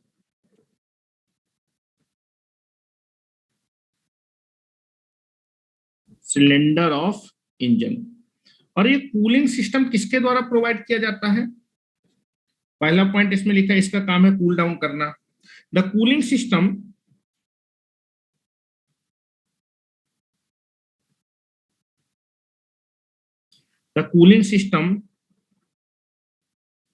in the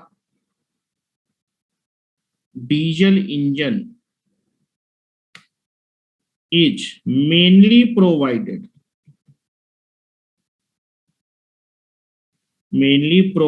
by the carb, that is nothing but the क्या बोलते हैं उसको, by the रेडिएटर द्वारा कूलिंग सिस्टम प्रोवाइड किया जाता है. नेक्स्ट लिख लीजिए एप्लीकेशन।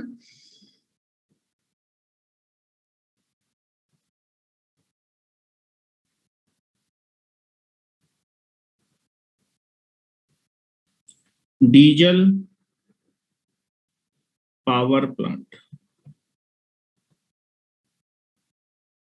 अच्छा, 9 बजे मैं आपकी एक और क्लास ले लूंगा 1 घंटे की, जिसमें मैं डीजल पावर क्लास प्लांट की एप्लीकेशन आपको बता दूंगा, इसके क्वेश्चन करा दूंगा गैस पावर प्लांट के। तो 1 से 1.5 घंटे की क्लास इवनिंग में लूँ तो ये पावर प्लांट वाला टॉपिक आपका आज फिनिश हो जाएगा, ठीक है। तो नेक्स्ट जो क्लास होगी अभी इवनिंग में होगी, अभी मैं क्लास आपकी बंद कर रहा हूं, ठीक है। तो इसके आगे आज हम लोग इवनिंग में देखेंगे, दैट इज आपका 9 या फिर 9:15 के आसपास मैं आपको आईडी पासवर्ड भेजूंगा। अभी मैं टाइमिंग डलवा देता हूँ, ठीक है। तो अभी के लिए इतना ही रखते हैं। Thank you very much and stay connected with the engineers. कल से चल जाएगा, प्लांट खत्म करना था, मैंने प्लांट खत्म कर दिया, कल से मशीन आपका स्टार्ट हो जाएगा, क्योंकि आप लोग को प्लांट की बड़ी चिंता थी ना, तो पहले मैंने आपका प्लांट ही कंप्लीट करा दिया है। 1 सप्ताह लगे, plant will be completed.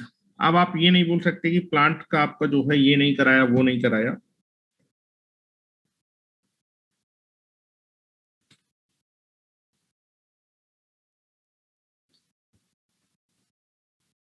Transmission की कम क्लास रखेंगे, मशीन की ज्यादा क्लास रखेंगे, ठीक है।